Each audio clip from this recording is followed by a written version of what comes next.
اصول حدیث کی تدوین پر متعدد ادوار کے ذکر کے ذیل میں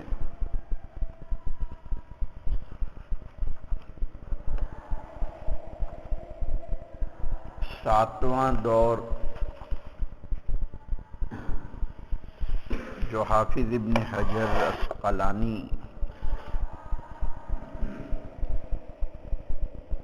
کی صدی کہلاتی ہے، حافظ کا جہاں تک تعلق ہے جبل العلم حافظ الدین والدنیا حافظ الحدیث والعلوم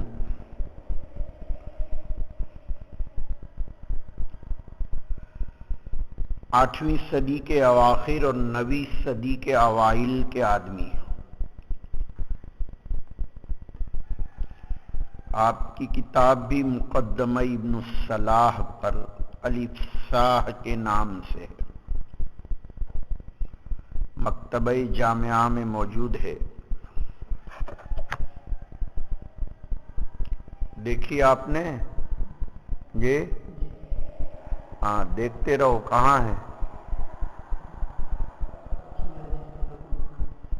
کتب خانے میں فقط نہیں رکھنے کی، ادھر آ کے دیکھنے کی بھی اس کو، کتاب کو۔ الافصاح اس کا نام ہے۔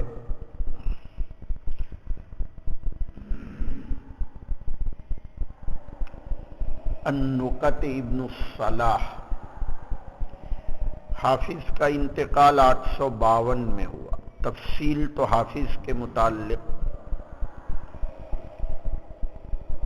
نخبۃ الفکر میں پڑھ چکے ہیں۔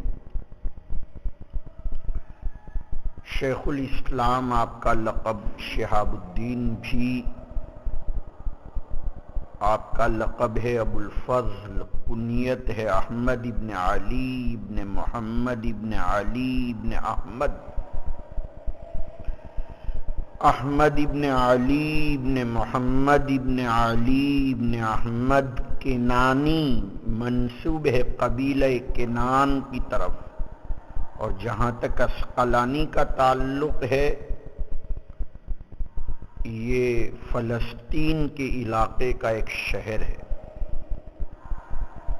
المصری، القاہری، الشافعی، المعروف بابن حجر، یہ سب آپ کی نسبتیں ہیں۔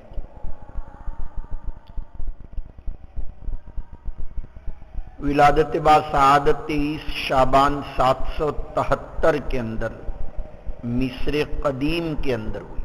یتیم تھے، والد بزرگوار کا انتقال 777 رجب المرجب میں ہو چکا تھا، جب ابن حجر کی عمر 4 سال کی تھی، اور والدہ کا انتقال اس سے بھی پہلے ہو چکا تھا۔ والد نے 2 آدمیوں کو وصی بنایا تھا کہ میرے بچے کے تربیت کی جائے اور یہ مال اس پر خرچ کیا جائے۔ ذکی الدین ابو بکر خضروی جو بڑے تاجر تھے، اور علامہ شمس الدین ابن القطان، ان دونوں آدمیوں کو ذمہ داری سپرد کی تھی۔ 9 سال کی عمر میں حافظ نے حفظ کیا، 12 سال کی عمر میں مکۃ المکرمہ میں تراویح پڑھائی، 785 کے اندر حافظہ بڑا قوی تھا۔ عمدۃ الاحکام آپ نے بچپن ہی میں حفظ کر لی تھی۔ حاوی صغیر اور ابن حاجب کی اصول فقہ میں کتاب، اور مختصر جس کا نام ہے مکتبہ جامعہ میں ہے، اس کتاب کو بچپن میں حفظ کر لیا تھا۔ حافظ عراقی کی صحبت میں 10 سال رہے آپ کے رحلات علمیہ بڑے مشہور ہے۔ مکتبہ جامعہ میں 2 جلدوں میں ابن حجر عسقلانی کے حالات پر کتاب ہے، آپ ضرور زیارت کریں۔ لوگ آپ کے مکتبے کو دیکھنے کے لیے دور دور سے آتے ہیں، مشورے کے لیے آتے ہیں۔ کل پرسوں بھی کوئی محتمیم شمال گجرات کے فقط مکتبے کی مناسبت سے آئے کہ ہم دور حدیث شروع کرنا چاہتے ہیں، کن کتابوں کو جو ہے حاصل کیا جائے، اور ہم نے فلاں شیخ الحدیث کو پسند کیا ہے، آپ ایک مرتبہ ان کا انٹرویو لے لے، ہم ان کو بخاری دینا چاہتے ہیں، حالانکہ وہ مجھ سے 10 سال عمر میں بڑے ہیں۔ تو میں عرض یہ کر رہا تھا کہ جب آپ کا مکتبے کا اتنا شہرا ہے تو اس کے استفادے کا بھی اتنا ہی شہرا ہونا چاہیے کہ لوگ اس سے فائدہ اٹھاتے ہیں، طلباء اس کو پڑھتے ہیں، دیکھتے ہیں، اور شہرت کی کوئی ضرورت نہیں، فی نفسی ہی آپ استفادہ کریں گے تو پتہ چلے گا، اور جنہوں نے استفادہ کیا ان کو فائدہ ہو رہا ہے۔ تو ابن حجر عسقلانی کے رحلات علمیہ میں مصر، شام، حجاز، یمن، یہ 4 جگہوں کا ذکر ملتا ہے۔ 640 اساتذہ تھے۔ آپ نے 2 کتابیں لکھی اپنے اساتذہ کے حالات پر، المجمع المؤسس اور المعجم المفہرس۔ علامہ سخاوی نے آپ کے حالات پر کتاب لکھی، مکتبہ جامعہ میں موجود ہے، الجواہر والدرر۔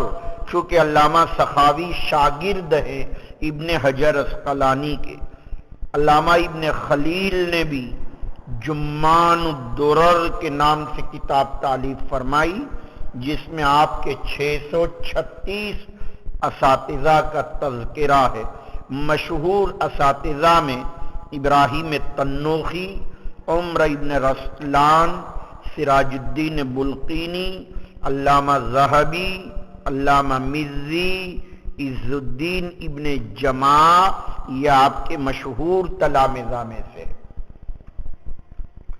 مشہور اساتذہ میں سے۔ اور ابن حجر کے تلامذہ میں کل 500 تلامذہ غیر معروف ہے، لیکن مشہور ابراہیم مکی، احمد کرمانی، احمد خزرجی، علامہ سخاوی، زکریا انصاری اور محمد علوی۔ عامتاً اساتذہ اور تلامذہ کا ذکر اسی لیے کیا جاتا ہے تاکہ اس سے ان کی شخصیت کا اندازہ ہو۔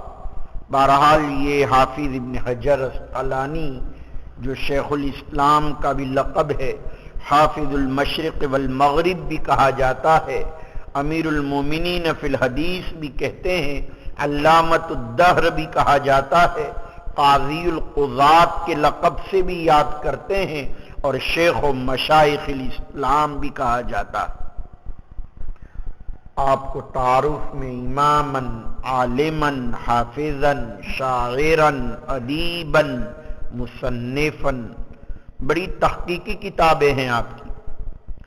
150 تالیفات علماء نے ذکر کی ہے، بعض حضرات نے 382 کتابیں، 282 کتابیں لکھی۔ آپ کی بعض کتابیں مکتبہ جامعہ میں ہیں، اتحاف المہارہ باطراف العشرہ، حدیث کی 10 کتابوں کے اطراف کو ایک جگہ جمع کر دیا کہ کہاں کہاں ہے۔ اور اسی طرح الاصابہ فی تمیز الصحابہ، تغلیق التعلیق، بخاری کی تعلیقات کو کی اسانید کو ذکر فرمایا۔ ماٹلی والا والوں نے اس سال یہ کتاب ہم سے منگوائی، تغلیق التعلیق بخاری کی احادیث کے اوپر۔ اسی طرح تقریب التہذیب کتاب، تہذیب التہذیب، اور فتح الباری شرح بخاری کو تو آپ جانتے ہی جانتے ہیں، اس کے علاوہ بے شمار کتابیں۔ تقریب التہذیب کا جہاں تک تعلق ہے رجال پر، علامہ مزی کی تہذیب الکمال کی آپ نے تلخیص کی ہے، تہذیب التہذیب بھی، اور ایک کتاب تذہیب التہذیب بھی، وہ آپ کی نہیں، پھر تہذیب کی تلخیص تقریب التہذیب کی۔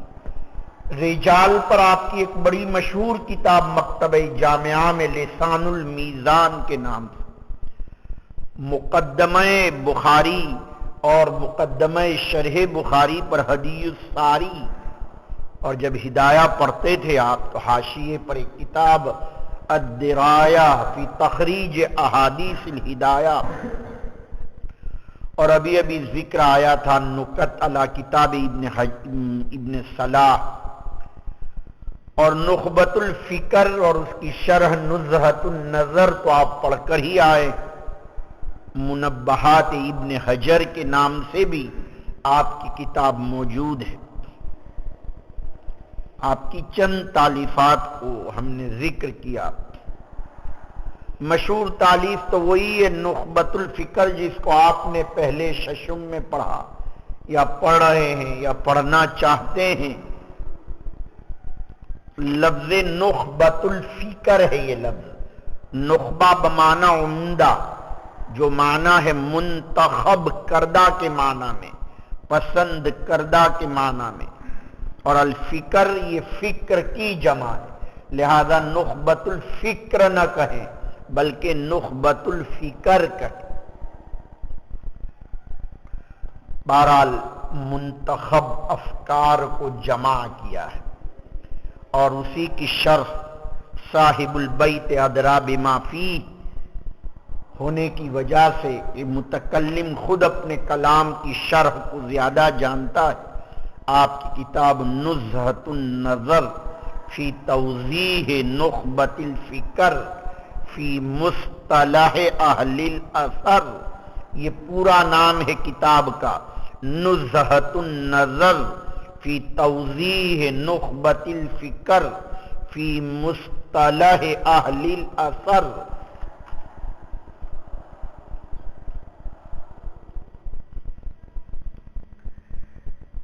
بڑی عمدہ کتاب ہے، لے دے کے اس عظیم الشان فن پر مشتمل ایک ہی کتاب پڑھائی جاتی ہے۔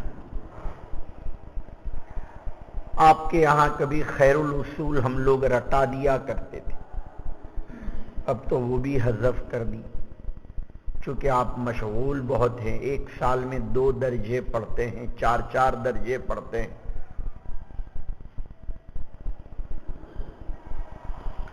اس کے علاوہ مقدمہ مشکات کے نام سے کتاب حضرت مولانا عبدالحق محدث دہلوی کی، ورنہ نووی نے بھی اصطلاحات کو ابتدا میں ذکر فرمایا ہے، جو مقدمہ نووی کے نام سے مسلم کی ابتدا میں، بلکہ ایک رسالہ ترمذی کی ابتدا میں بھی موجود ہے۔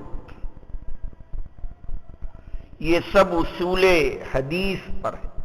نزہۃ النظر علماء نے بہت ہی مرکز توجہ بنایا ہے اس کتاب، علامہ اتقانی کی کتاب ہے قضاء الوطر،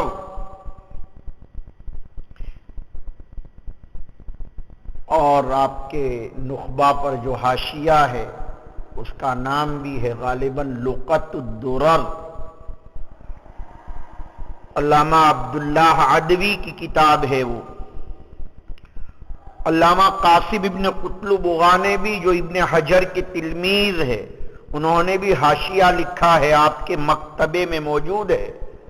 قاسم ابن قطلبغا انہوں نے بھی نخبۃ الفکر پر حاشیہ لکھا۔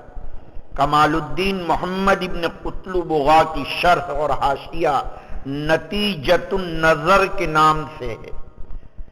علامہ کمال الدین شمنی مالکی نے بھی اس کی شرح لکھی ہے، 821 میں ان کا انتقال ہے، اور ملا علی قاری نے تو کمال کر دیا ہے، بڑی ضخیم شرح مکتبہ جامعہ میں شرح کے نام سے ہی ہے، یعنی شرح نخبہ۔ اسی طرح علامہ عبدالرؤوف مناوی کی کتاب الیواقیت والدرر 1031 میں لکھی گئی، یہ بھی آپ کے مکتبے میں موجود ہے، نخبہ کی شرح ہے۔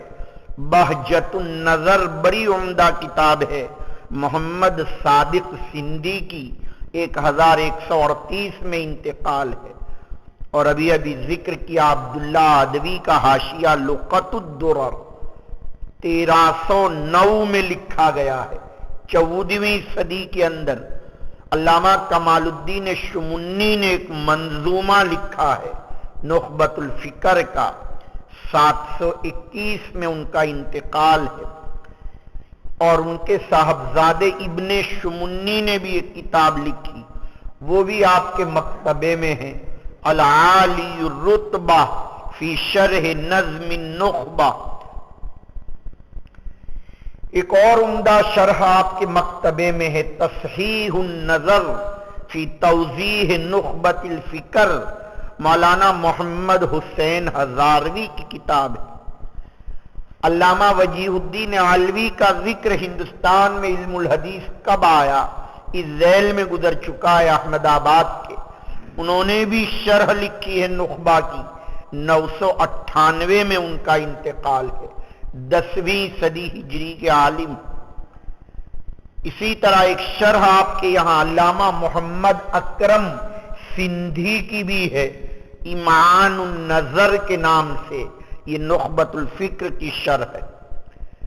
شیخ عبد النبی الشطاری الگجراتی نے بھی شرح لکھی، علامہ عبداللہ ابن صابر التوکی انہوں نے بھی نخبہ کی شرح لکھی۔ ایک شرح ہے علامہ عبدالعزیز عثمانی الہزاروی کی، جس کا نام ہے استجلاء البصر، اور ایک مولانا صاحب گجراتی کی بھی کتاب ہے جو اردو میں ہے، پرانی اردو میں، مولانا عبدالحی کفلیتوی الگجراتی کی، مکتبہ جامعہ میں موجود ہے، سلعۃ القربہ کے نام سے۔ علامہ وحیدی کی ایک شرح نخبۃ الفکر، اسی طرح حسن النظر کے نام سے مولانا عاشق الہی مرٹھی کا اردو ترجمہ بھی ہے۔ اردو میں میں انہی کتابوں کا ذکر کرتا ہوں جو قابل توجہ ہو۔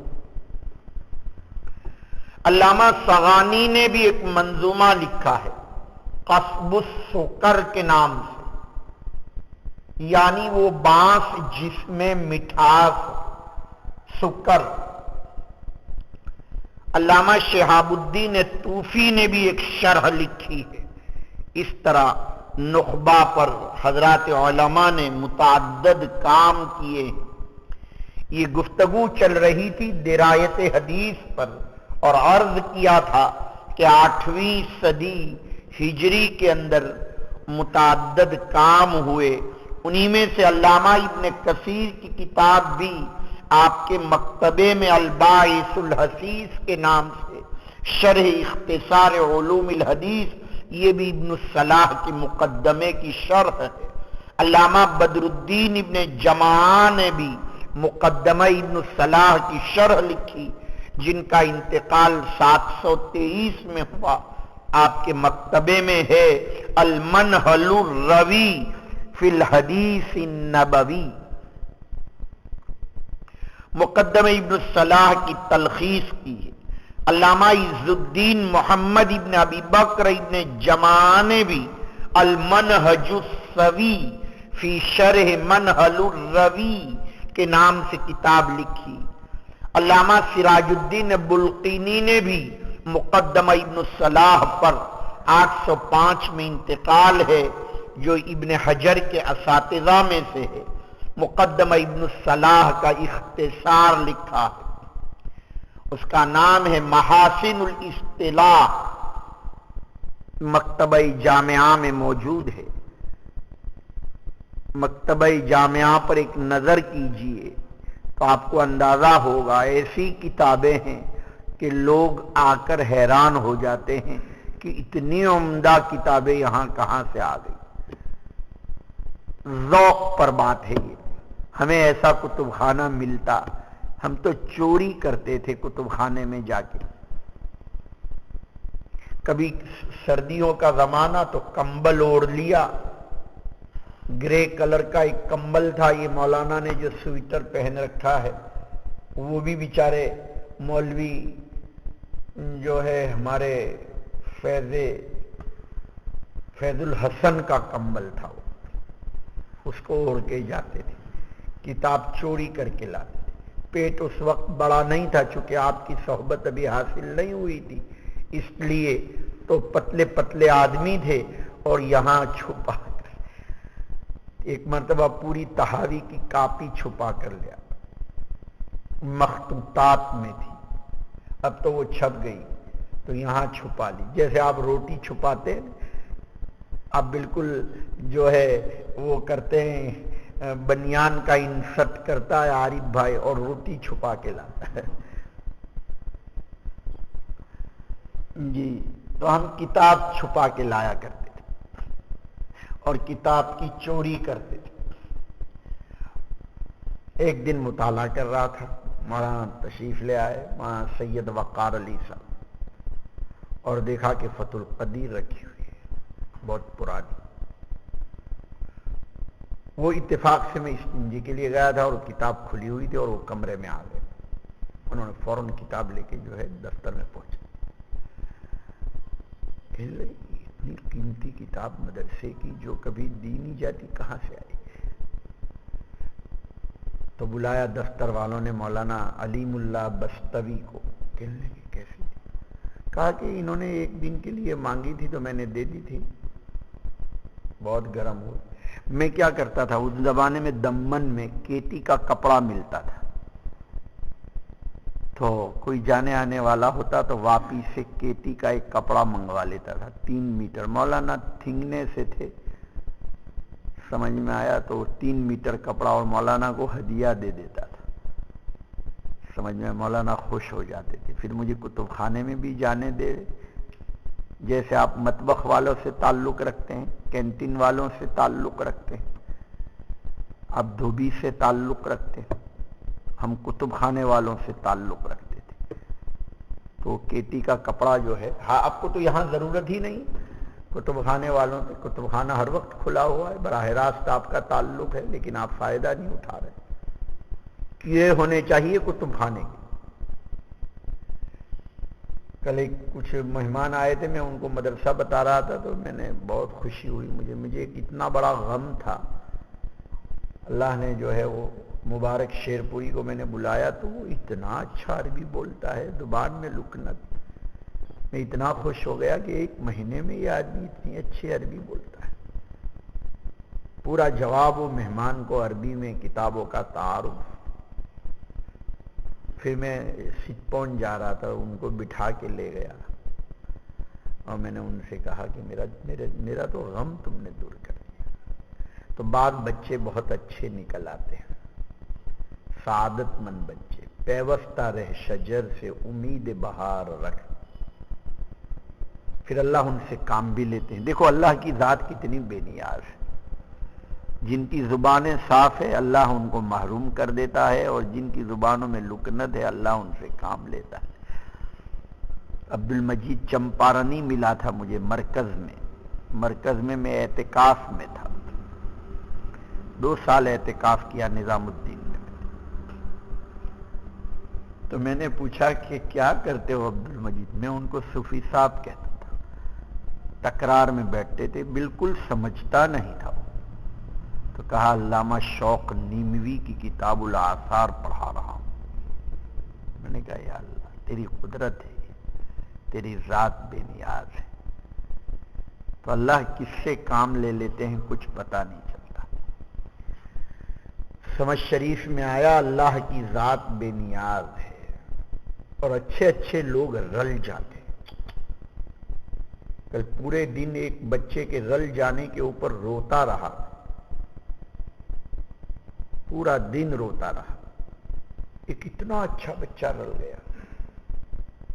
میں حیران ہوں، بالکل علم سے محروم ہو گیا. معلوم نہیں کیوں. تو بعض مرتبہ اتنا کہ بالکل دوسرے لوگ ان کا مقابلہ نہیں کر سکتے. یہاں کوئی بھی اتنا ذہین آدمی. تو دیکھیے اللہ تعالیٰ ہی کی طرف سے سب چیزیں ہوتی ہیں. اللہ کس سے کیا کام لینا چاہتے ہیں اللہ ہی جانتا ہے. اس لیے کسی کو کمزور نہ سمجھیں. سمجھ میں آیا؟ ہر ایک سے اللہ پاک کیا خوبی. میں تو بہت یاد کرتا تھا تم کو حرم میں، بالکل میزاب رحمت کے سامنے. وہ فون کے مسئلے میں نے آپ کو تکلیف پہنچائی تھی نا، تو مجھے آپ بہت یاد آتے تھے، سمجھ میں آیا، لیکن نام بھول جاتا تھا، تو فقط احمد آبادی ہی بول. کیا نام ہے آپ کا؟ ہاں ہاں طلحہ، بہت اچھا نام ہے، نام بھول جاتا تھا، سمجھ میں، تو احمد آبادی ہی فقط یاد رہتا تھا. جی تو عرض یہ کرنا ہے، آدمی کو اپنی اولاد سے محبت ہوتی ہے، دعا کرتا ہے آدمی اپنی اولاد کے لیے. جب دعا کرتے ہیں تو جن پر محنت کرتے ہیں ان کو تو بدرجہ اولا یاد کرتا ہے، سمجھ میں آیا، اس لیے یہ یاد آ جاتے تھے مجھ کو. ویسے بھی یاد آنے کی وجوہات بھی تھی کہ میں تو بیٹھا ہوا رہتا تھا، کسی سے ملتا جھلتا نہیں تھا، اور ایسی جگہ بیٹھتا تھا کوئی مجھے دیکھے ہی نہیں. تو یہ احمد آباد کے حج میں جو جاتے ہیں ہر سال، وہ مجھے نظر آتے تھے، تو اس سے بھی ذہن کا تبادر ہوتا تھا کہ یہ اس شہر کے ہیں جہاں کے بچے ہمارے یہاں پڑھتے ہیں، سمجھ میں آیا. کچھ لوگ حافظ ماچس والا اور ایک اور بھی ہیں، بہت حج کرتے ہیں، 20 سال سے، غالباً 40 سال ہو گئے. رحمت اللہ بھائی کر کے ہیں، حج کے اچھے مسائل لوگوں کو بتاتے ہیں. میں مفتی رحمت اللہ کہتا ہوں ان کو، سمجھ میں آیا. حج کے مسائل بہت جانتے ہیں، لیکن وہ چپکے سے کہیں سے دیکھ لیتے تھے تو فوراً آ جاتے تھے. میں کیا مفتی صاحب کیا حال ہے؟ تو کہ آپ ایسا مت کہا کیجیے مجھ کو. تو اس وقت بھی یہ یاد آ جاتے تھے. تو دیکھیے اللہ تعالیٰ کس سے کیا کام لیتے ہیں، اللہ ہی جانتا ہے. تو میں عرض یہ کر رہا تھا کہ یہ تمام کتابیں مکتبہ جامعہ میں ہیں. آپ ایک مرتبہ غائرانہ نہ صحیح طائرانہ نظر ڈال دیں تو بھی جو ہے ہمیں خوشی ہوگی. علامہ طیبی علیہ الرحمہ نے بھی تلخیص فرمائی ہے مقدمہ ابن الصلاح کی، 743 میں انتقال ہے. علامہ برہان الدین قبائنی نے بھی، علامہ علاء الدین ماردینی نے، علامہ بہاء الدین اندلوسی نے مقدمہ ابن الصلاح کا اختصار لکھا. اتنی مقبول کتاب ہے مقدمہ ابن الصلاح.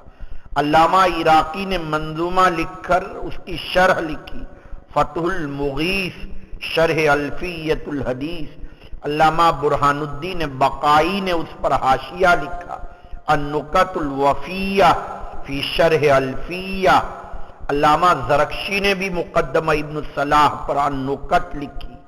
علامہ ابن ملقن نے بھی ابن الصلاح کی تلخیص کی المقنع کے نام سے. بہرحال نخبۃ الفکر بھی مقدمہ ابن الصلاح کا اختصار ہے اور اسی کی شرح نزہۃ النظر. علامہ ابن الوزیر زیدی کوئی شیعہ عالم معلوم ہوتا ہے، ابن الوزیر زیدی، ان کی ہے تفصیح الانظار. محمد ابن اسماعیل صغانی کی توضیح الافکار. علامہ زکریا انصاری کی فتح الباقی شرح الفیۃ العراقی. علامہ ابن دقیق العید کی الاقتراح. یہ سب مقدمہ ابن الصلاح کے متعلقات. یہ صدیاں گنا رہا تھا کہ اس علم پر کیا کام ہوا ہے. اب چونکہ زمانہ تسہیل کا ہے، تیسیر کا ہے، اس لیے اس زمانے میں بھی بہت اچھی اچھی کتابیں، بہت آسان، خاص کر کے تیسیر و مصطلح الحدیث علامہ محمد طحان جامعہ کویت کے استاذ ہیں، مجھے بہت پسند ہے. ابھی اس سفر میں بھی ایک نسخہ اس کا خریدا ہے، جبکہ بہت زیادہ کتابیں تیسیر و مصطلح الحدیث کے نام سے مکتبے میں موجود ہے. ایک کتاب ہے علامہ محمد ہلال کی المنتقى النفیس فی مصطلح الحدیث. علی ابن محمد کی ایک کتاب ہے اصول حدیث کے نام سے. علامہ صالح عثیمین بڑے مشہور عالم ہیں اس وقت، علامہ عثیمین ریاض الصالحین کی بھی شرح لکھی، اس کا نام ہے مصطلح الحدیث، یہ بھی آپ کے مکتبے میں، اردو میں پھر آپ کو کتابیں بہت ملے گی، لیکن مجھے جو پسند ہے اور حضرت تھانوی کو بھی بڑی پسند تھی، علامہ خیر محمد جھالندری کی خیر الاصول کے نام سے کتاب مکتبہ جامعہ میں موجود ہے۔ الغرض بہت سے ادوار گزرے ہیں اس علم پر، اور یہ جو کتاب آپ کی مشکات کے شروع میں، یہ تو حقیقت میں علامہ عبدالحق محدث دہلوی نے ایک فارسی میں اور ایک عربی میں مشکات کی شرح لکھی ہے۔ فارسی کی شرح کا نام عشیعۃ اللمعات اور عربی شرح کا نام لمعات التنقیح، یہ اس کا مقدمہ ہے، لیکن اب لوگ اس کو مقدمہ مشکات کہہ دیتے ہیں۔ یہ وہی مولانا عبدالحق ابن سیف الدین ابن سعد اللہ بخاری ہے، ایک عبدالحق کا مفسر ہیں جن کی تفسیر حقانی اور جن کی حسامی کی شرح نامی ہے، وہ میری مراد نہیں ہے، یہ اور عبدالحق محدث ہیں، عبدالحق بن سیف الدین بن سعد اللہ بخاری الدہلوی، محرم میں ولادت 958 میں دہلی میں ہوئی، 18 سال کی عمر میں فراغت ہوئی، 38 سال کی عمر میں 996 میں حجاز مقدس کا سفر کیا اور وہاں 4 سال قیام فرمایا، اور سن 1000 میں ہجری میں واپسی ہوئی، اور پھر ہندوستان آ کر آپ نے جو ہے اس علم کی اشاعت کی، اور لوگ اب جب بھی علم الحدیث ہندوستان کے متعلق گفتگو کرتے ہیں تو انہی کا نام پہلے لیتے ہیں اور یہ سمجھتے ہیں کہ یہی علم الحدیث لائے۔ بہت عمدہ کتاب اس وقت آئی ہوئی ہے، اور اس میں بھی یہی لکھا ہوا ہے کہ عبدالحق محدث دہلوی لائے، اور یہ تو 1000 سال میں، یعنی 1000 سال تک علم الحدیث ہندوستان سے غائب تھا گویا۔ میں نے پوری تفصیل آپ کے سامنے پہلی صدی سے ذکر کی، اور پورے 1000 سال تک کیا کیا ادوار گزرے ہیں۔ مولانا کا انتقال عبدالحق محدث دہلوی کا 21 ربیع الاول 1052 میں 94 سال کی عمر میں دہلی میں انتقال ہوا ہے۔ یہ اس لیے بھی میں نے عرض کر دیا کہ مقدمہ کا جہاں تک تعلق ہے آپ کو علم نہیں ہوتا ہے، اس لیے ذکر کر دیا کہ صاحب مقدمہ کے حالات بہت جلدی آپ کو ملنے والے نہیں ہیں۔ میں نے عرض کیا تھا کہ میں مبادیات درایتاً کو ذکر کروں گا، اور جس میں ما یتعلق بالعلم کا ذکر ہوگا، اور واضح پر ذکر کیا سب سے آخر میں، اور ادوار تدوین درایتاً یعنی اصول حدیث کے ادوار کو ذکر کیا الشیء بالشیء یذکر کی مناسبت سے۔ اب جب ہم ذکر کرائے اصول حدیث کو، تو اگرچہ کوئی موقع اس وقت اصول تفسیر کا نہیں ہے، لیکن کچھ احباب ایسے یہاں موجود ہیں کہ جنہوں نے الفوز الکبیر بھی نہیں پڑھی، اور اصول تفسیر کیا چیز ہے اس سے بھی ان کو مناسبت نہیں ہے، تو میں نے چونکہ یہ دونوں علوم قرآن اور حدیث کے لیے ہی ہے، اور دونوں کے درمیان متن و شرح کا اتنا لازم ملزوم کا تعلق ہے، اس لیے کچھ اختصار اصول تفسیر کے متعلق بھی ذکر کرنا ہے، اور اس کے متعلق بھی لے دے کے ایک ہی کتاب پڑھائی جاتی ہے، وہ بھی شاہ صاحب کے اپنے تفردات ہیں۔ علوم القرآن پر کوئی کتاب نہیں، فقط ان کے پیش نظر کچھ علوم خمسہ ہے کہ 5 علم ہیں، اور انہی 5 علم کی انہوں نے تشریح کی ہے، جس کا تعلق علوم قرآنیہ سے، حالانکہ جس طریقے سے انواع علوم حدیث ہے ایسے ہی انواع علوم القرآن بھی ہے۔ اس باب میں زیادہ تفصیلی کتاب اگر آپ کو پڑھنا ہے تو علامہ جلال الدین سیوطی کی کتاب الاتقان فی علوم القرآن کا آپ ضرور بھی ضرور مطالعہ فرمائیں۔ ہم نے 2 سال تک اس کتاب کو پڑھایا ہے، الاتقان فی علوم القرآن۔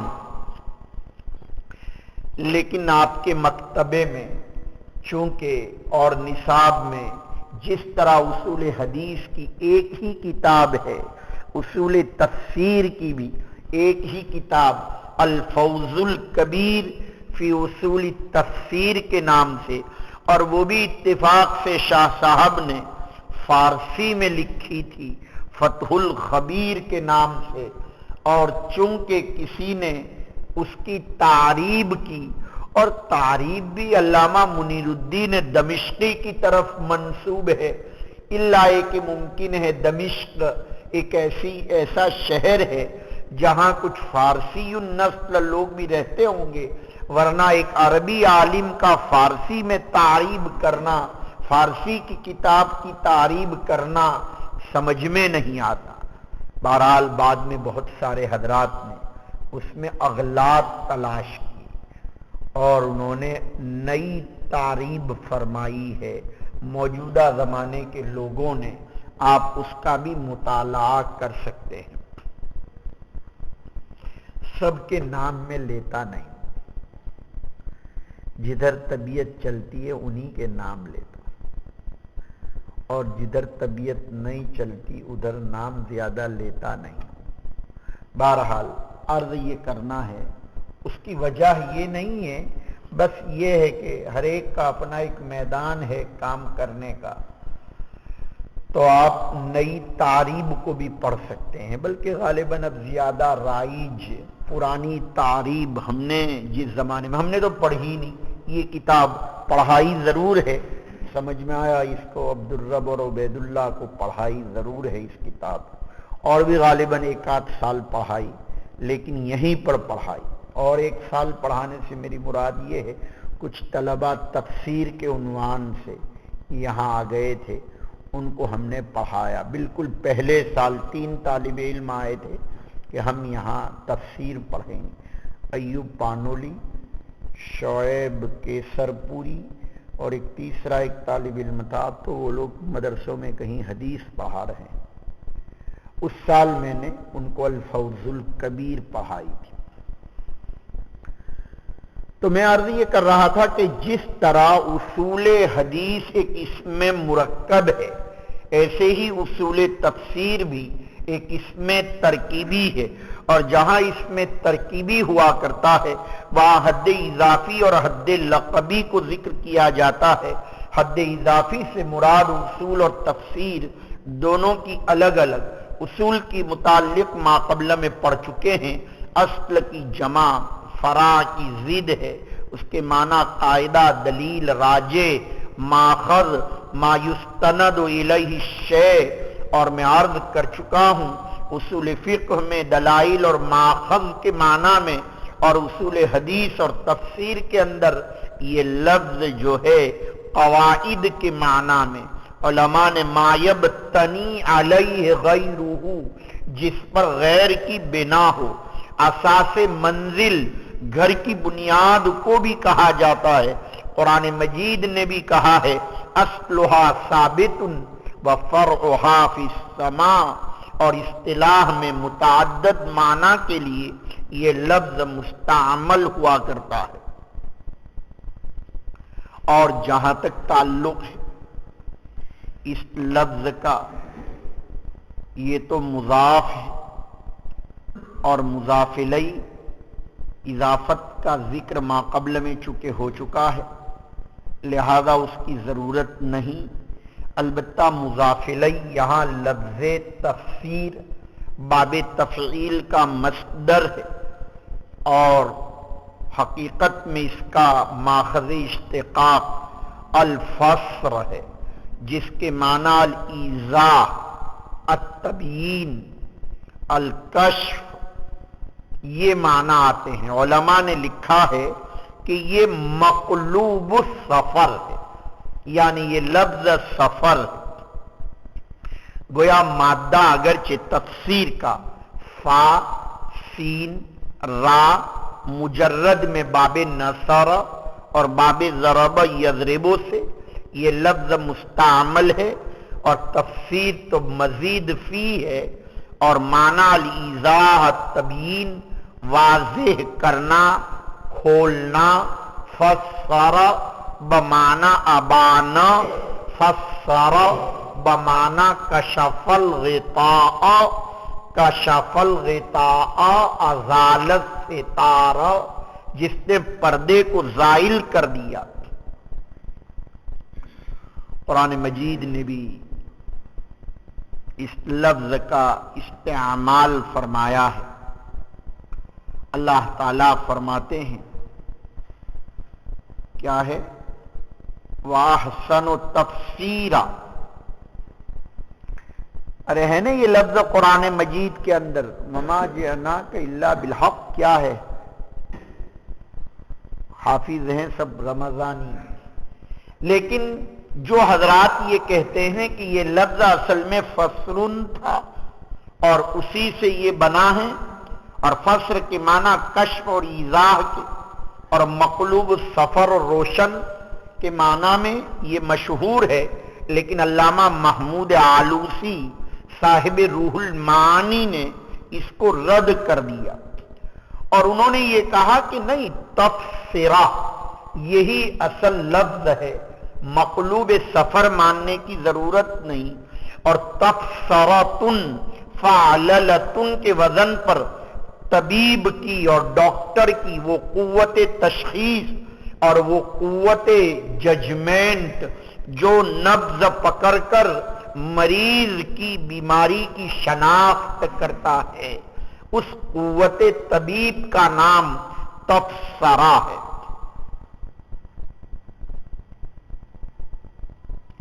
بعض حضرات نے یہ معنی بیان،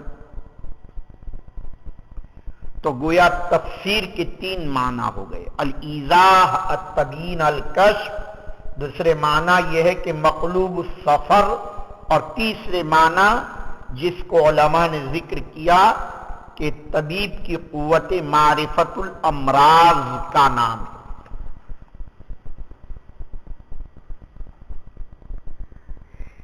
تفسیر کے متعلق یہ گفتگو جو کی جا رہی ہے، اس کا ایک مد مقابل میں لفظ کسی زمانے میں مشہور تھا، اور وہ لفظ ہے تعویل۔ اب ہمارے یہاں لفظ تعویل ذرا بدنام ہو چکا ہے۔ کوئی آدمی اگر اپنا کوئی اعتذار پیش کرتا ہے تو لوگ کہتے بھائی تعویل مت کرو، لیکن یہ معنی کسی زمانے میں تفسیر کے معنی میں استعمال ہوتا تھا، بلکہ زیادہ رائج متقدمین کے یہاں تعویل تھا، اور تعویل باب تفعیل سے الاولو بمعنی الرجوع، یعنی الفاظ کو معنی کی طرف پھیرنا۔ بعض حضرات نے کہا اس کا ماخذ اشتقاق الایالتو، اور ایالہ کے معنی السیاستو، لیکن علامہ آلوسی کہتے ہیں لیس بشیء، یہ کوئی چیز نہیں ہے۔ جن حضرات نے یہ عرض کیا کہ یہ لفظ الاول اور رجوع کے معنی میں ہے، اسی کو آلوسی ترجیح دے رہے ہیں۔ بات آپ سمجھ رہے ہوں گے، لفظ تفسیر اور تعویل دونوں گویا مستعمل ہے، اور اصول التفسیر کی مناسبت سے تعویل کا ذکر آیا ہے۔ بعض حضرات فرماتے ہیں کہ تعویل اور تفسیر کے مابین فرق ہے، اور بعض ترادف کے قائل ہیں۔ علامہ ابو عبیدہ لغوی اس بات کے قائل ہیں کہ یہ لفظ جو ہے مترادف ہے اور کوئی فرق تفسیر اور تعویل کے درمیان نہیں ہے، لیکن بعض حضرات فرماتے ہیں اور ان کا کہنا یہ کہ التفسیر فی معنی واحد، ابن حبیب نیشاپوری اس کے فرق کے قائل، البتہ ابو عبیدہ لغوی عدم فرق کے قائل ہیں۔ قائلین فرق میں ابن حبیب نیشاپوری بھی اور راغب اصفہانی بھی اور ابو نصر قشیری بھی اور ابو منصور بھی، یہ تمام کے تمام حضرات اس بات کے قائل ہیں کہ تعویل اور تفسیر کے درمیان فرق ہے۔ البتہ کیا فرق ہے؟ علماء نے 7 فرق بیان کیے ہیں تعویل اور تفسیر کے درمیان۔ امام راغب اصفہانی فرماتے تفسیر کا تعلق مفردات سے اور الفاظ سے ہے، اور تعویل کا تعلق جمل سے اور معانی سے ہے۔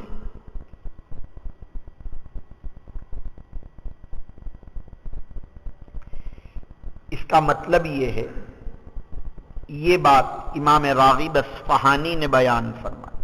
بعض حضرات نے انہی کی طرف منسوب کرتے ہوئے یہ بھی کہا کہ تفسیر عام ہے اور تعویل خاص ہے، کہ تفسیر کا تعلق الفاظ و مفردات سے اور تعویل کا تعلق معنی اور جمل سے۔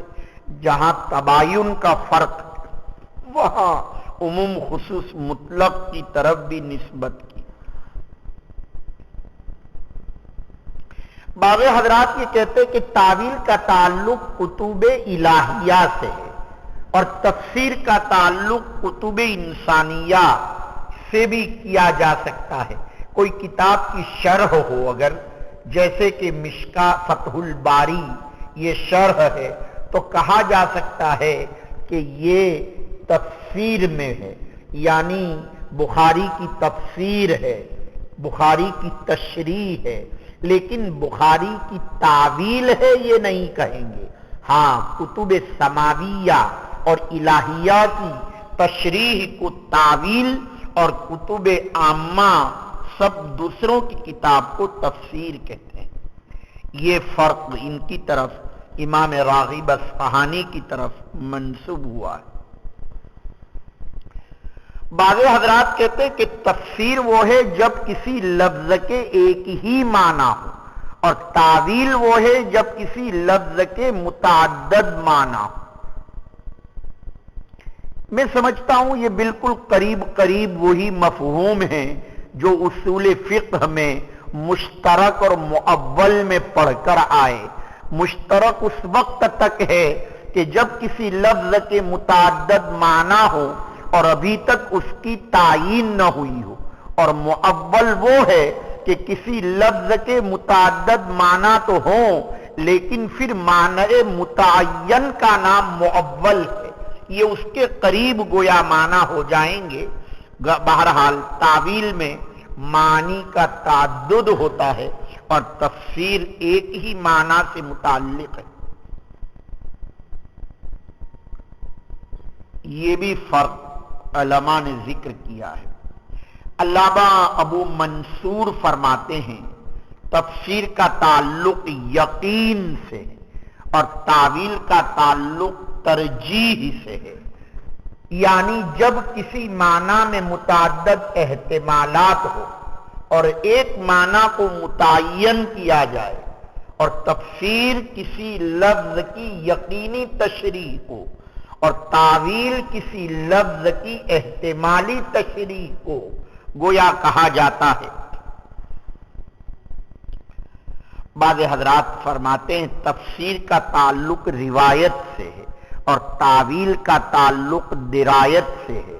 آپ کسی آیت کی ایسی تفسیر ذکر کریں جو من قبیل المنقول کے ہوں کہ اللہ کے رسول صلی اللہ علیہ وسلم نے اس کی یہ تفسیر کی، یا ابن عباس نے کی، یا کسی تابعی نے کی، من قبیل المنقولات کے ہوں، اس کو تفسیر کہتے ہیں، اور اسی کو ما یتعلق بالدرایا کو تفسیر کہتے ہیں، اور جس کا تعلق یعنی روایت سے ہو اس کا تعلق اس کو تفسیر کہتے ہیں، اور جس کا تعلق عقل سے ہو اس کا نام جو ہے تعویل ہے۔ بعض حضرات فرماتے ہیں غالباً آپ کے سامنے 5 فرق تو آ چکے ہیں۔ علامہ ابو نصر قشیری فرماتے ہیں کہ تفسیر کا تعلق مسموع سے ہے اور تعویل کا تعلق استنباط سے ہے۔ میں جہاں تک سمجھتا ہوں یہ وہی روایت و درایت ہی کا فرق لگتا ہے، البتہ تعبیر میں اختلاف ہے۔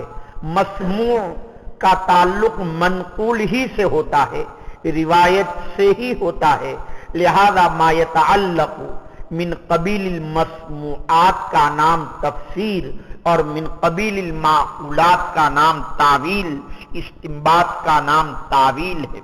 یہ علامہ ابو نصر قشیری نے ذکر فرمایا۔ یہ تقریباً 6 فرق ہو چکے۔ 7واں فرق علامہ ابو طالب ثعلبی نے ذکر کیا کہ تفسیر کا تعلق وضع لغوی کے ساتھ ہوتا ہے اور تعویل کا تعلق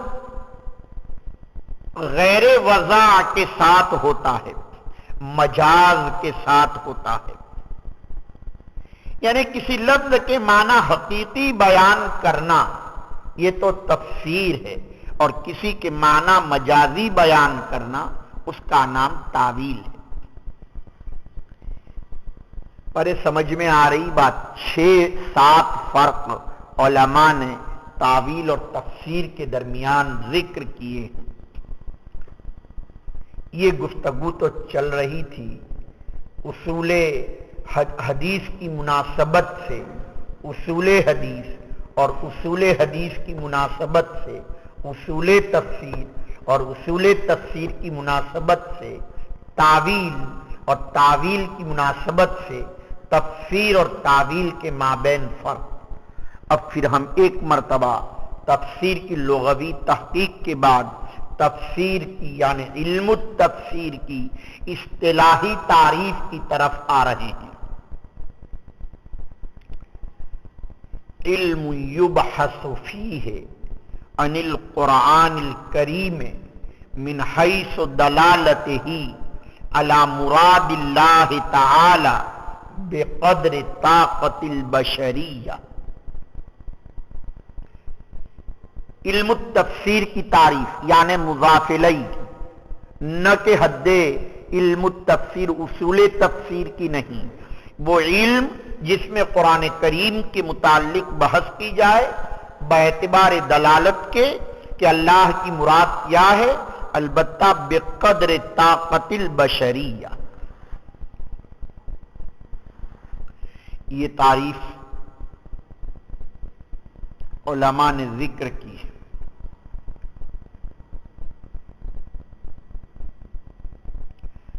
علامہ شیخ ابو حیان فرماتے ہیں هو علم یبحث فیہ عن کیفیت النطق بالفاظ القرآن ومدلولاتها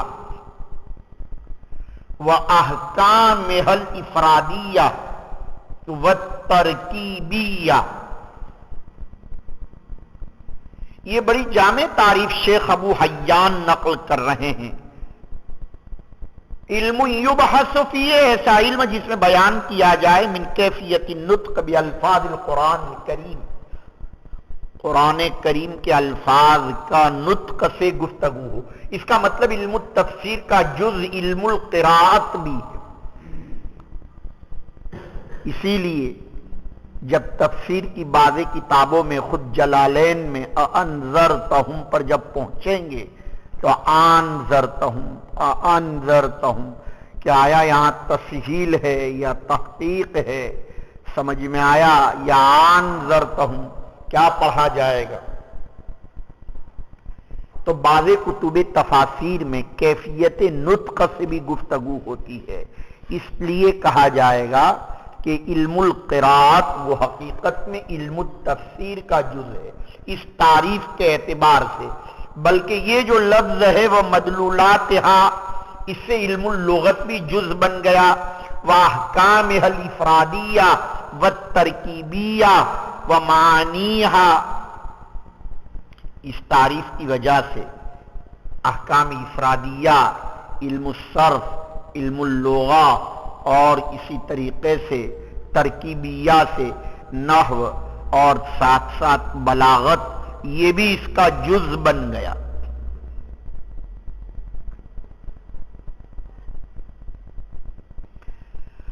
بات غالباً سمجھ رہے ہوں گے۔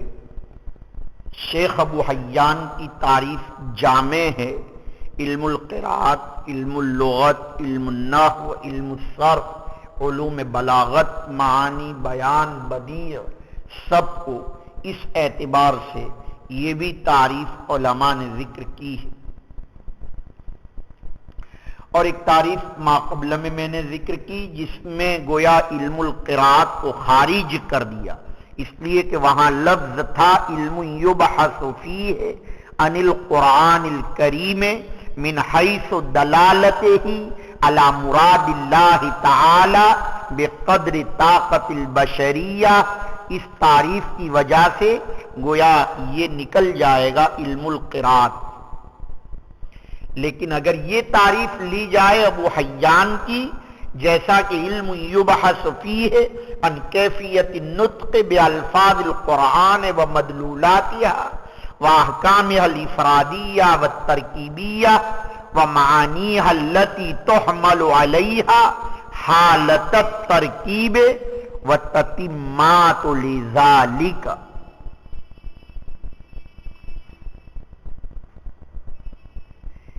اس اعتبار سے یہ تعریف بہت سے علوم کو جامع ہو جائے گی۔ یہ ایک مستقل بحث ہے کہ علم التفسیر کے لیے کتنے علوم کی احتیاج ہے۔ اگر آپ کے پاس وقت ہو تو ہم آپ کو الاتقان فی علوم القرآن پڑھا دیں، لیکن وقت نہیں ہے غالباً۔ یہ مولوی صاحب وقت نکالیں گے کچھ لگتا ہے، الاتقان فی علوم القرآن کے لیے وقت نکالیے گا۔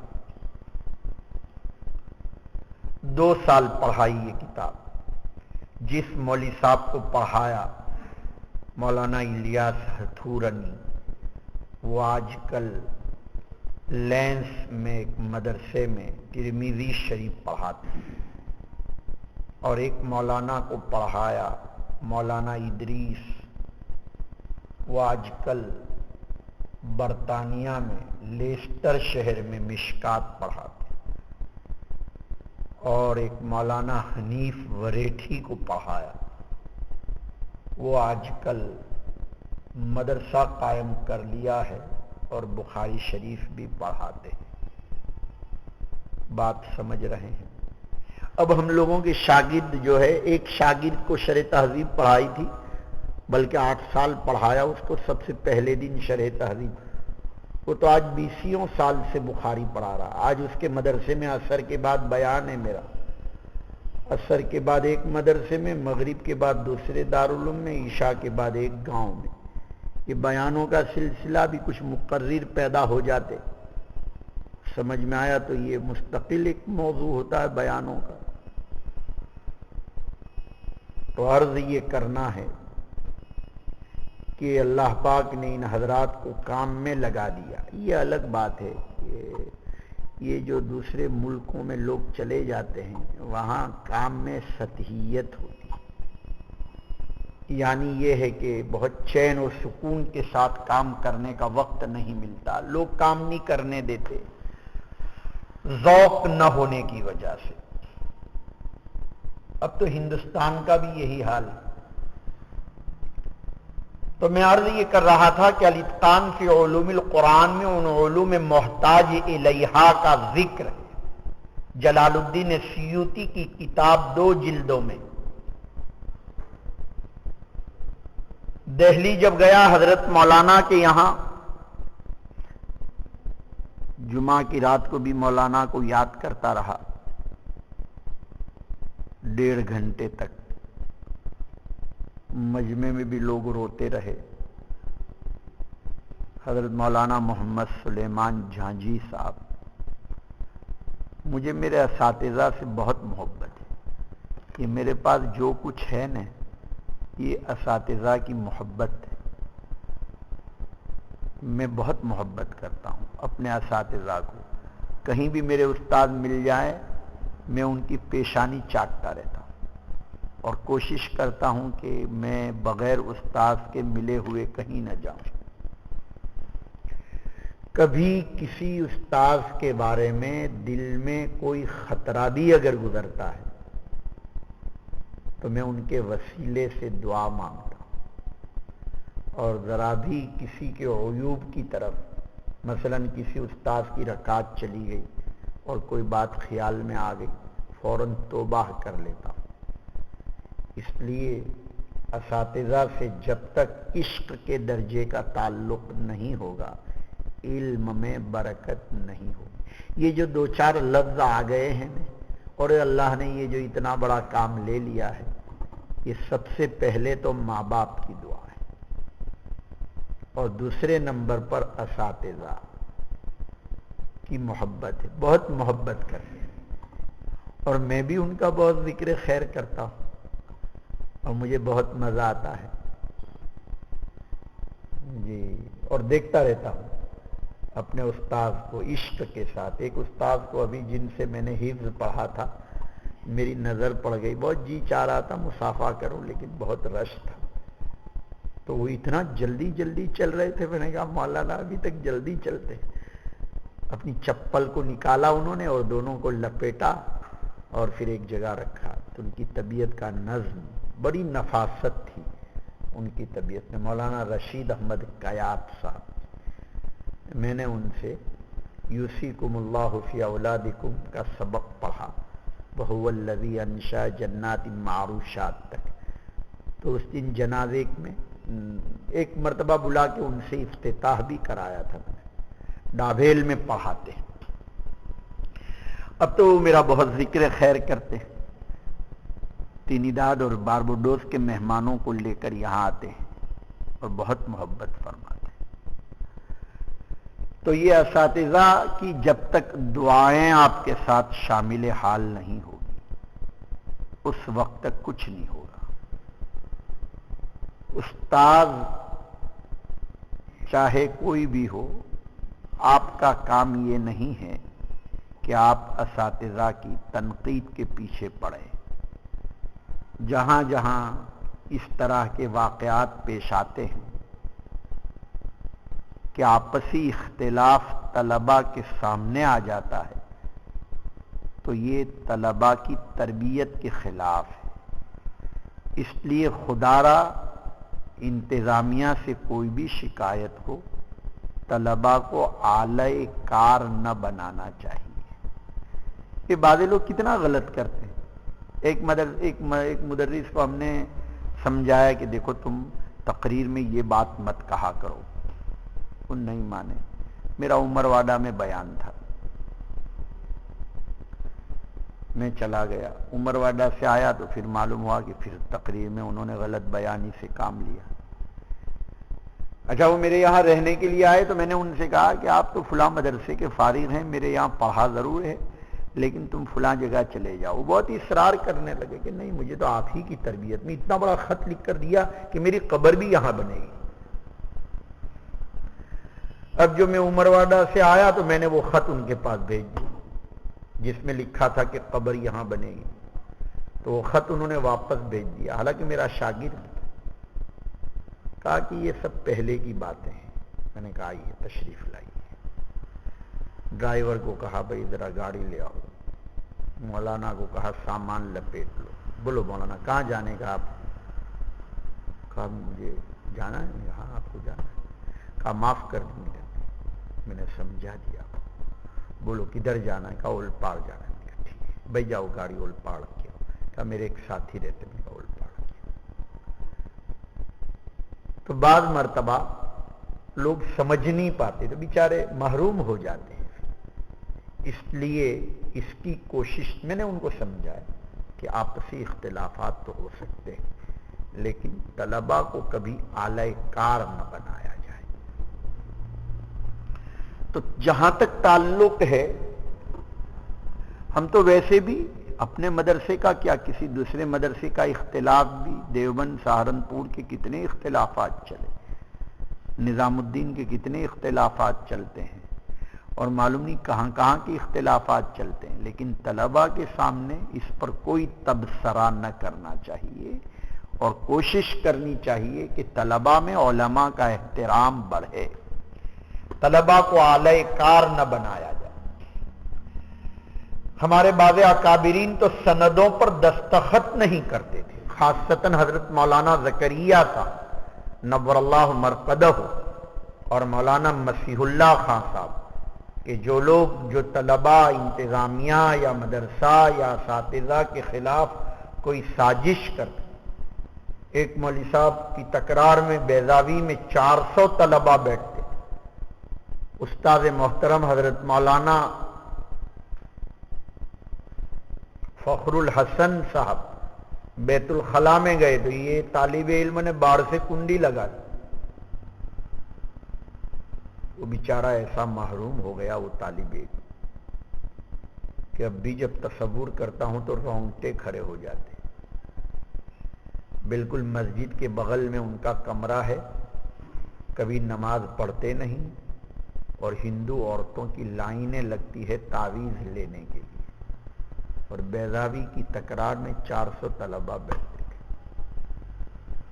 اس لیے کبھی کسی استاذ کو تکلیف نہ پہنچائے. سمجھ میں آ رہی بات؟ اس کا بہت زیادہ خیال رہے. یہ 2-4 لفظ جو آدمی کو آتے ہیں نا یہ تو اساتذہ کی دعاؤں سے آتے ہیں، آدمی کا کوئی کمال نہیں ہوتا. یہ الگ بات ہے کہ بعض استاذوں کی چھاتی بہت چوڑی ہوتی ہے، جیسے ادھر ہماری چھاتی مولوی اسماعیل کہتے ہیں کہ مولانا 52 نیچے کہ ہوں تمہاری چھاتی، یعنی کتنی چوڑی چھاتی ہے. برداشت کرتے رہتے ہیں، بعض لوگوں کو صبر کرتے رہتے ہیں. بعض بڑے شریف الطبع ہوتے ہیں جن سے کوئی تکلیف نہیں ہوتی، جیسے یہ پہلے نمبر پر مولوی صاحب ہیں.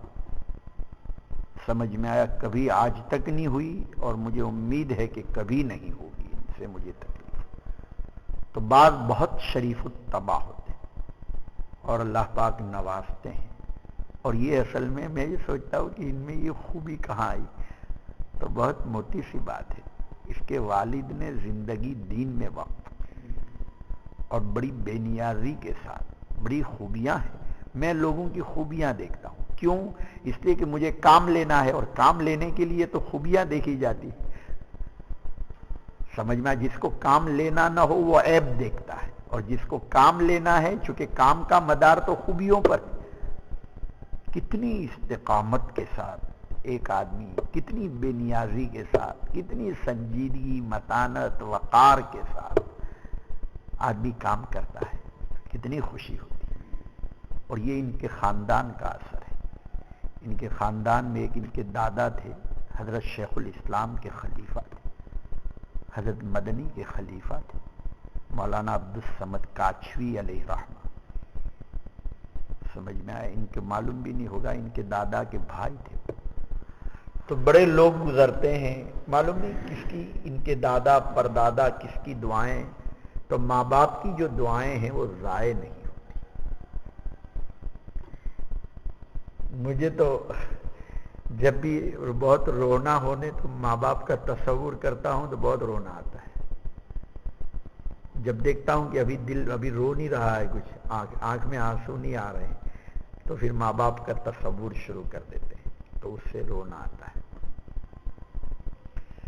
جی، پہلا سلام گھر سے نکلتے وقت والدہ کو کرتا ہوں، گھر میں داخل ہوتے وقت پہلا سلام والدہ سے.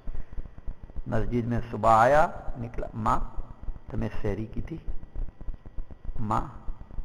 رات کو بھی دیر سے آیا بارڈولی سے تو میں نے پوچھا ماں تمہیں کھا دوں کہ تم انہیں پانی لاؤں تمہارا؟ تو آدمی دعائیں لے کے جب کام کرتا ہے تو مزے ہی مزے. میں نے تو پورے حرم میں یہ دعا مانگی، میری دعا کا دروازہ کھلا رکھنا. تو میری ماں کیا کہتی ہے، آوی دعاؤں کا مانگو. میں کہ میرا دروازہ، آپ کو دکھ کیا ہے یہ بتاؤ پہلے، آپ کو کوئی تکلیف نہیں؟ کہا نہیں مجھے کوئی تکلیف نہیں، میں بہت خوش ہوں میری اولاد سے. میری ماں نے بہت کام کیا. میرے والد جو ہیں وہ جو کہ بڑے سرمایہ کھیدوت کاشتکار کے آدمی تھے، بیٹے تھے، انہوں نے کچھ نہیں کیا، یعنی کام نہیں کیا کھیتی میں. میری ماں ہی کام کرتی تھی بیچاری کھیت میں، اکیلی اکیلی دوڑتی تھی. چھوٹے چھوٹے ہم بھائی بہن، ایک کے بعد دوسرا، دوسرے کے بعد تیسرا، ایک ایک سال میں بچے ہوتے تھے. تو سب کو، ایک کو جھوڑی میں، ایک کو گود میں، ایک کو چھاتی میں، اور بہت کام کرتے. آج الحمدللہ میری ماں کی راحت دیکھتا ہوں، خوشی ہوتی. تو دیکھیے، جب تک آپ اپنے ماں باپ کی دعائیں نہیں لیں گے، سمجھ میں آیا، اور جب تک اساتذہ کی دعائیں نہیں لیں گے، اس وقت تک مولانا آپ اپنے وقت کے کتنے بڑے علامت الدہر کیوں نہ بن جائیں، کچھ نہیں ہوگا. علم میں نورانیت اور روحانیت نہیں آئے. سمجھ شریف میں آیا، اس کی اساتذہ کی دعائیں لیجیے، ماں باپ کی دعائیں لیجیے. ماں باپ کے بارے میں کوئی تصور نہ ہو. میں کس طرح دعا کرتا ہوں، میرے والد کا تصور کیسے کرتا ہوں، غوث پاک، قطب الاقطاب. کوئی وہ میں سوچتا ہوں وہ کیا مانگتے ہوں گے. اب بھی جب بھی سوچتا ہوں وہ ہر وقت مسجد میں مانگتے رہتے ہیں، بہت دیر تک ہاتھ اٹھائے اور ایسا لگتا ہے ویسے ہی بیٹھے ہیں، یعنی ہونٹ بھی نہیں ہلتے تھے ان کے. تو کیا مانگتے ہیں، میں ایسا سوچتا رہتا ہوں. فقط انگریزی پڑھے لکھے آدمی تھے لیکن بہت محنت کی. تو عرض یہ کرنا ہے کہ ماں باپ کی دعائیں اور اساتذہ کی دعائیں لیجیے. بات چل رہی تھی علم التفسیر کی. ایک تعریف تو جامع ہے جس میں علم القراءت وغیرہ بھی شامل، اور ایک تفسیر ایک وہ ہے کہ جس میں اس کا ذکر نہیں. علامہ ابن حیان کی تفسیر علم القراءت، علم اللغہ، علم النحو، علم الصرف، علم البلاغت، علم القراءت، علم المدلولات، علم احکام افرادی یعنی صرف، علم احکام ترکیبی یعنی علم نحو، اور پھر آخر میں لفظ و تتمات لذالک، ناسخ اور منسوخ، نص اور ظاہر، اور بقدر طاقت البشریہ کی قید لگا دی، جسے علم المتشابہات نکل گیا. بڑی جامع تعریف گویا حضرت مولانا ابو حیان کی جو تعریف ذکر کی گئی. تو دو تعریفیں آپ کے سامنے ہم نے پیش کی. ایک تیسری تعریف ذکر کی جا سکتی ہے علامہ زرکشی کی. علامہ زرکشی کیا کہتے ہیں، هو علم يعرف به فهم كتاب الله تعالى المنزل على نبيه وبيان معانيه واستخراج احکامه وحکمه. وہ علم جس کے ذریعے سے کتاب اللہ منزل علی النبی کا فہم معلوم ہو اور اس کے معانی کا بیان اور احکام اور حکم کا استخراج معلوم ہو، اس کو کہا جاتا ہے. یہ تعریف علامہ زرکشی نے ذکر فرمائی. تین تعریفیں گویا. سب سے پہلی تعریف جس کے قائل کی تعین نہیں کی گئی، اور دوسری تعریف جس کو ذکر کیا گیا، اور تیسری تعریف علامہ زرکشی کی ذکر کی گئی. ایک چوتھی تعریف علامہ محمد اعلی تھانوی نے کشاف فی اصطلاحات الفنون میں ذکر کیا، علم یعرف به نزول الآیات و ثبوتها. وہ علم جس کے ذریعے سے نزول آیات اور اس کے ثبوت کا علم ہو، اس کو علم التفسیر کہتے ہیں. بعض حضرات نے تعریف کی ہو علم باحث عن معنی نظم القرآن،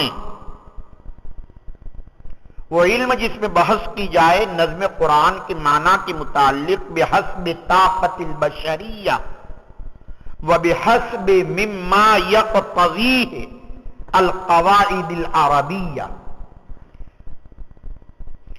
مما یقتضیہ القواعد العربیہ، طاقت بشریہ کے مطابق نظم قرآن کے معنی کے متعلق اور قواعد عربیہ کے تقاضوں کے مطابق نظم قرآن کے معنی سے بحث جس علم میں کی جائے اس علم کا نام علم التفسیر ہے۔ 5 تعریفات آپ کے سامنے پیش کی گئی۔ ارے 5 ہوئی نا؟ پہلی مرتبہ میں نے دور حدیث اور بخاری میں اس موضوع کو چھیڑا ہے، اس سے پہلے میں نے کسی سبق میں یعنی بخاری میں اس موضوع کو چھیڑا نہیں تھا۔ اس کی وجوہات وہی ہے کہ آپ بغیر نخبہ پڑھے ہوئے آئے ہیں اور اس سے پہلے بغیر فوز الکبیر پڑھے ہوئے آئے ہیں، اور جہاں تک تعلق ہے بعد نے تو پڑھی، آپ نے پڑھی ہوگی فوز الکبیر غالباً، یہ تفصیلات تو معلوم نہیں آئی ہوگی یا نہیں۔ غرض 5 تعریفات ذکر کی گئی، اب اس کے بعد موضوع کا ذکر۔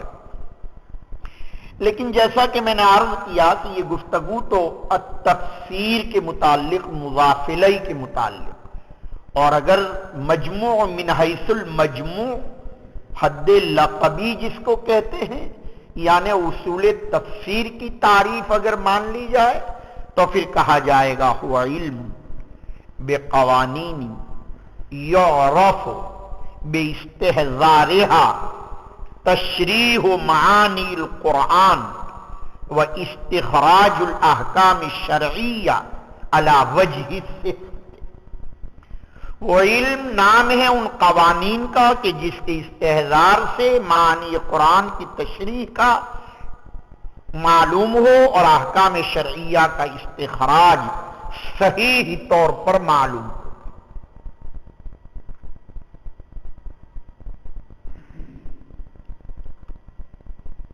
یہ جو تعریف ہے اصول تفسیر کی، اصول تفسیر کی ایک ہی تعریف پر ہم نے اکتفا کیا،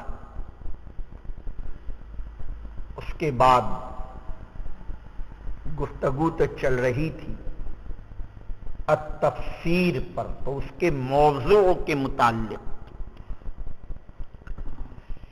جہاں تک تعلق ہے اس کے موضوع کا علم التفسیر کے کلام اللہ تعالی من حیث دلالتہ علی مراد اللہ تعالی و استخراج احکامہ، اللہ تعالی کے کلام کے متعلق گفتگو اس اعتبار سے کہ اللہ تعالی کی مراد کیا ہے اور احکام کے استخراج کے اعتبار سے اللہ کے کلام پر گفتگو ہو، اس کا نام ہے، وہ موضوع ہے علم التفسیر کا، کلام اللہ تعالی من حیث دلالتہ علی مراد اللہ تعالی و استخراج احکامہ۔ اس کی غرض کیا ہے؟ جہاں تک غرض کا تعلق ہے معرفت و احکام القرآن والعمل بها، احکام القرآن کی معرفت اور اس پر عمل کرنا، اور بعض حضرات نے وہ عمومی غرض جو الفوز بسعادت الدارین تمام علوم دینیہ کی التمسک بالعروۃ الوثقی، الفوز بسعادت الدارین والتمسک بالعروۃ الوثقی، اور بعض حضرات نے التوسل الی فہم معانی القرآن، معانی قرآن تک پہنچنا و استنباط حکمہ، یہ اس کی غرض بیان کی۔ بعض نے غرض بیان کرتے ہوئے کہا تحصیل الفضائل الواردہ فی علم القرآن،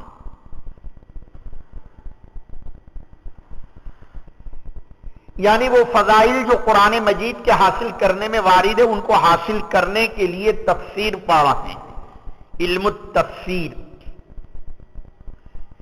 اور غرض اور غایت کے درمیان فرق تو آپ پڑھ کر ہی آئے ہیں، تو اب چاہے تو معرفت و احکام القرآن والعمل بہ اور التوسل الی فہم القرآن کو غرض کہیے، اور تحصیل الفضائل اور الاحتراز عن الشقاوہ الفوز بالسعادہ کو غایت کہیے۔ تعریف، موضوع، غرض۔ علم التفسیر کا بوجہ لفظ اصول التفسیر کی وجہ سے الشیء بالشیء یذکر کے طور پر اس کے امور ثلاثہ ذکر کیے گئے، 5 تعریفات، 1 موضوع اور 4 غرض پیش کی گئی، اور اصول تفسیر کی ایک ہی تعریف بیان کی گئی۔ البتہ اصول تفسیر کا موضوع کیا ہے؟ اصول تفسیر کے موضوع کا جہاں تک تعلق ہے، کہا جائے گا نظم القرآن من حیث تشریح معانی القرآن،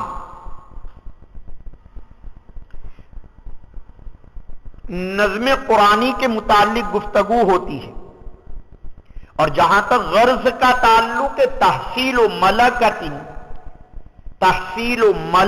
استخراج الاحکام من القرآن، قرآن مجید سے احکام کے استخراج کا ملکہ حاصل ہو، والاحتراز عن الخطأ فی فہم مراد اللہ تعالی، اللہ کی مراد کے سمجھنے میں خطا سے احتراز ہو، اس کا نام ہے حقیقت میں غرض اصول التفسیر کی۔ تو اصول التفسیر کی تعریف، موضوع، غرض ذکر کیا گیا، اور جہاں تک اس کے فضائل کا تعلق ہے، بے شمار فضیلتیں، خیرکم من تعلم القرآن وعلمہ، اور وہ تمام کی تمام آیات و روایات جس میں اس علم کے فضائل کا جن نصوص میں ذکر ہے، اور نام کا جہاں تک تعلق ہے، الاسم والاستمداد، علم التفسیر، علم التاویل اور اصول التفسیر، اس طرح گویا یہ دونوں علم کے نام کے متعلق گفتگو علماء نے کی ہے۔ اصول التفسیر قواعد التفسیر کے معنی میں بھی، بعض حضرات نے اس کو علوم القرآن اور انواع علوم القرآن کا نام بھی دیا۔ میں نے عرض کیا تھا کہ اس باب میں ایک ہی کتاب الفوز الکبیر کے نام سے مکتبے میں پڑھائی جاتی ہے مدارس دینیہ میں، اور وہ الفوز الکبیر ہے جس میں حضرت مولانا نے 5 علوم ذکر کیے ہیں۔ الباب الاول فی العلوم الخمسہ، صفحہ 3 سے صفحہ 19 تک، الباب الثانی فی بیان وجوہ الخفاء، صفحہ 19 سے صفحہ 37 تک، الباب الثالث فی بیان لطائف القرآن، صفحہ 37 سے صفحہ 46 تک، الباب الرابع فی بیان فنون التفسیر، صفحہ 46 سے صفحہ 55 تک، الباب الخامس فی بیان اسباب النزول۔ اس طرح 5 ابواب مولانا نے ذکر کیے۔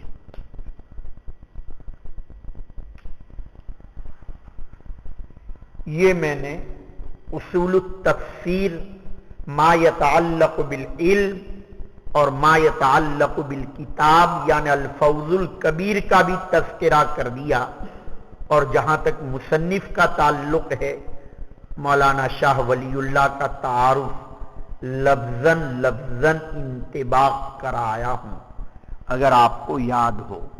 بات سمجھ رہے ہیں؟ سند کے ذیل میں، یا یہ کہ علم الحدیث ہندوستان میں کیسے آیا، وہاں اس کا ذکر کرایا ہوں۔